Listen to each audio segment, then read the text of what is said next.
Coming back to interior design school has allowed me to see things in perspective. And it has also allowed me to compare the interior design career in the context of being an interior design student versus actually working as a designer. Today, I want to share with you how design school is very different from the real world, all based on my personal experience. Let's get right into it. A bit of a background story if you have never watched my videos. I am an interior designer based in Vancouver, Canada, and I have worked in residential and also in commercial projects here in Vancouver. And about 6 months ago, or a little bit more, I decided to go back to school. And this is what I learned. Designing school projects versus designing for real-life clients is very different. To me, the design process as a student tends to be very incomplete, mainly because the deadlines are very close, which can make the process pretty stressful and not as enjoyable as it should be.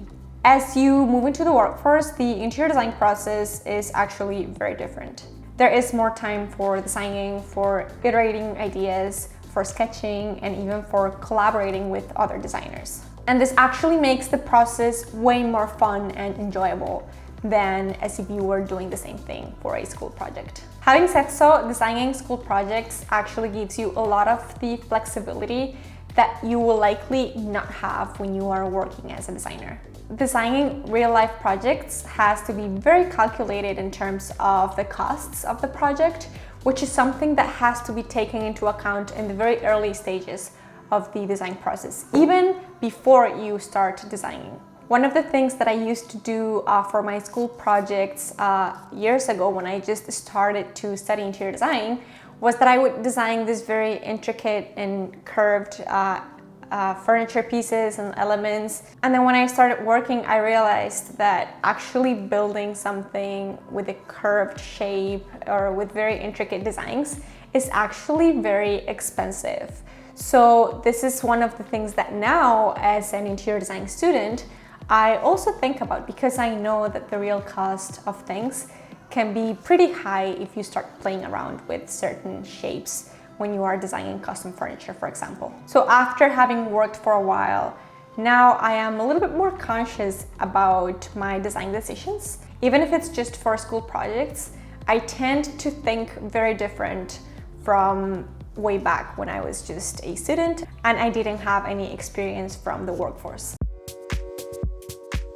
I have always loved to create realistic renders, and although they are such an amazing visualization technique and also a very important tool for creating an outstanding portfolio, I realized that there are other skills that you should learn before you learn about 3D realistic rendering. To me, one of the most useful tools for interior designers is a pen and paper. Sketching turns out to be an incredible tool for sketching ideas very quickly, and actually clients love sketches. A lot of the times we get caught up with this amazing realistic digital renders and we stop sketching. And I have been guilty for that, and I do not recommend it. So as good as the digital tools are incredible for designers, we shouldn't forget that sometimes the most effective methods are going back to pen and paper. When I'm working on a school project, I typically just come up with one design solution and I just move forward with it. I do not really stop and think too much. And this is mainly because, as I said earlier, we do not have a lot of time and we have to meet deadlines. And of course, we have more than one class, so it's more than one project, so time is never in your favor. So whatever you design first is whatever you end up with at the end. And this is okay while you are in school, but being aware and knowing that this is not the right way to do things is very important.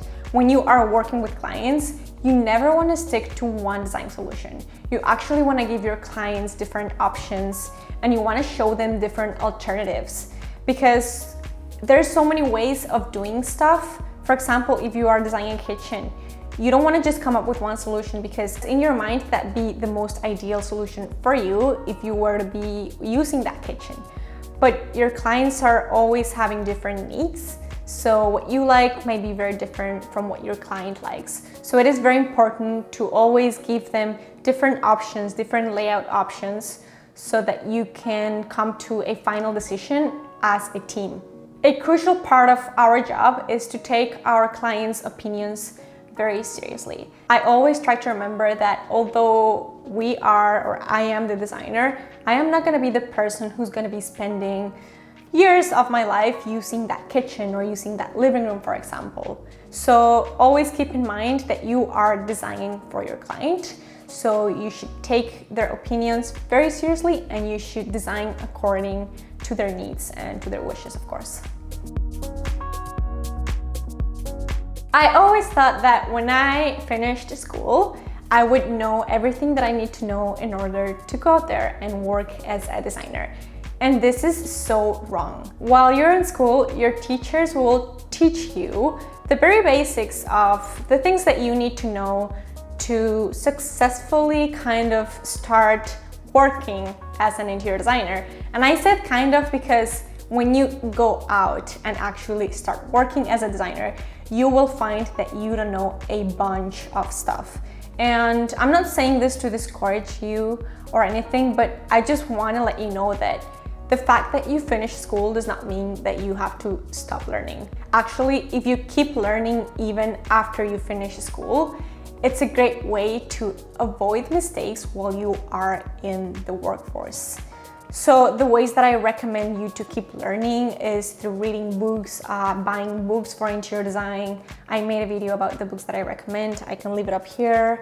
To actually flip through magazines of interiors, reading blogs, and even just observing your surroundings. Or everywhere you go, look at the interiors, look at how they do things. I mention this all the time, but I cannot stress this enough. You have to keep learning because we will never know everything. So the more things you know and the more knowledge you acquire, the easier that it'll be for you to work and to successfully complete projects as an interior designer.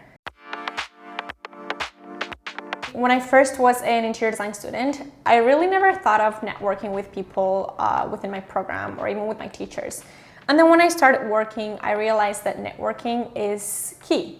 It's key for your success, it's key for other people to get to know you, and it's something that you should be doing at the very early stages. You don't have to graduate until you start talking to people. But while you're in school, even if you're in first year, second year, it doesn't really matter. I would encourage you to talk to your teachers, engage in conversations, make connections with your peers, not your coworkers, but your classmates who may then become your coworkers.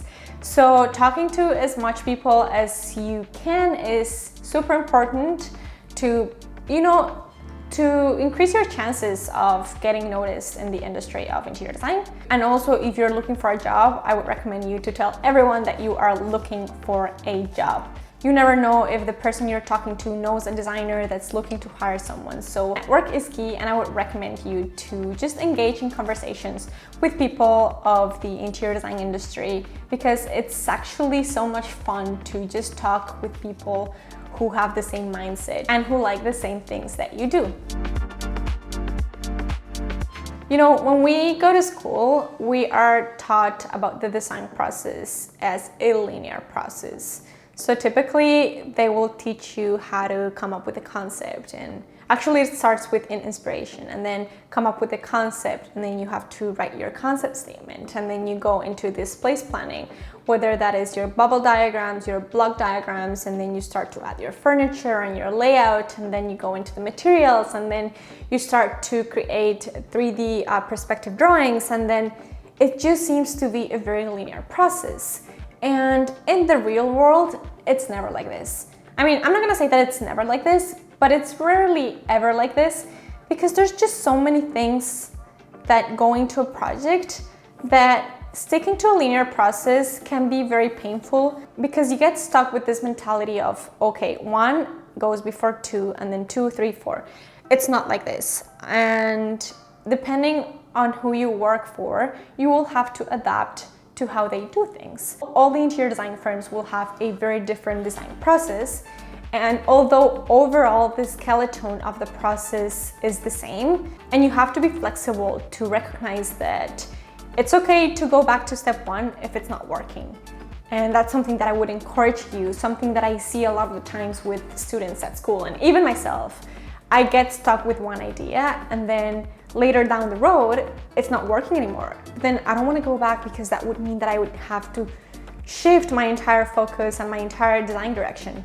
So I end up with a result that it's not what I wanted. I don't even know if I'm explaining myself here, but I hope that you're getting what I'm trying to say. I will just give you a quick example. Right now in school, I am working on a restaurant design, which is actually very exciting. It's the first time in my life that I design a whole restaurant entirely all by myself. And so we were working on the bubble diagrams and the block diagrams for this restaurant. So we are at the very early stages of the process. So the other day I was just working on it and I just couldn't figure it out. And I was just so stuck. And I didn't know how to, come up with a solution for what I was doing. And so I decided, you know what, I'm gonna start designing my furniture and my custom millwork and my custom pieces. And I just went ahead and skipped step 1 and 2. I went to step number 3. And so then all of a sudden, I kind of start to figure it out. And then when I brought my furniture, it all started making sense. So what I'm trying to say is if you get stuck in step 1 of the process, it doesn't mean you have to completely figure it out before you move on to the next thing. Design, a lot of the times, most of the times, is not linear. And this is probably just my opinion, but I've heard other designers say the same thing, and I totally agree with that. And it is a mess. Design should be a mess, and that's really the only ways that you can develop your ideas and iterate between different ideas and come up to a solution that is the ideal solution for you. The reason that I'm saying this is we are taught in school that it's very linear, or at least that's how I have been taught, that things are linear, but then they are not. So that's something that I would like you guys to keep in mind. And problems will come up, that's inevitable. And in this career, there's a lot of attempts and a lot of failed attempts. So it's better just to accept it and start over again and not to stress too much about the whole design process. So guys, those are the things that I have realized when I came back to school a few months ago. Actually, it's been more than 6 months ago, since September. But I felt like this time that I came back to school after working, I have a different mindset and I think of things very differently. And I think that's because I worked, and before I even worked as a designer, I just didn't have an idea of so many things that right now I think about. And so that's why I thought that I would share it with you. I really hope that this video was useful, and I will see you guys next week. Bye bye.